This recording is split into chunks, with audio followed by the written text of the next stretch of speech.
back. Another prefix that we'll be looking at today that we can use to create antonyms or opposites is non, N-O-N, non. So, for instance, non plus violent is non-violent. Let me explain that here a hyphen is used between the word non and violence. In this case, we have used a hyphen to separate the prefix and the root word. Now, there is no hard and fast rule about when to use a hyphen or not. But in some words, we use hyphen to separate the prefix and the root word. And in some words, we do not. Okay? So, in violence, for example, when we add the prefix non, we use a hyphen and it becomes non-violent. Now, the same thing for non-stop. We use a hyphen between non and stop, and it becomes non-stop. But it is not the same thing for the word nonsense. We do not use a hyphen to separate the non and the sense. We write them together, nonsense. The non is the prefix, the sense is the root word. Together they form an antonym, nonsense, which is not separated by a hyphen. Also, another example is nonconformist. Nonconformist. We do not use a hyphen to separate the non and the conformist. So we have nonconformist written together as one word, and it is an antonym. So there are no hard and fast rule. Some words we just use hyphens and some we do not use hyphen to separate the prefix and the root word.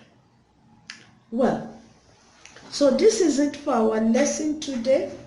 In this lesson, we have learned that we can have several prefixes, dis, in, im, il, ir, mis, un, non, ir, and so on. And we can form as many words, we can create as many words as possible by just adding these prefixes to a root word, and we will just be getting antonyms, we will be getting opposites. So just add these prefixes to certain words and you get their opposite. So can you now form the antonyms of the following words using the right prefixes?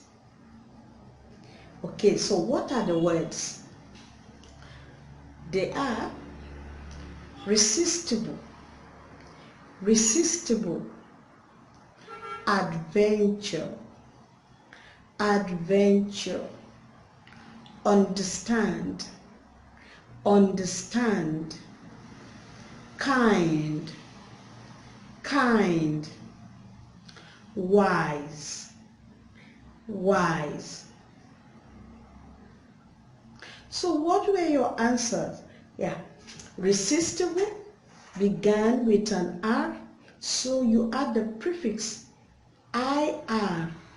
Of course, you will get the word irresistible. If you got that correctly, kudos to you.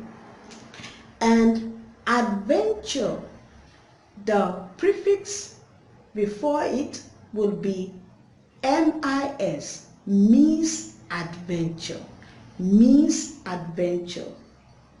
Understand, misunderstand. Kind, UN, unkind. wise, unwise, unwise. I will now show you a chart of more words, more prefixes, and more antonyms so that you can look at them, study them very well, write down as many as you can, and know them so that in the next class we will talk about them again. Thank you very much. If you have any question, please drop it at the forum or message me and I will get back to you. I hope you are staying safe. See you. God bless.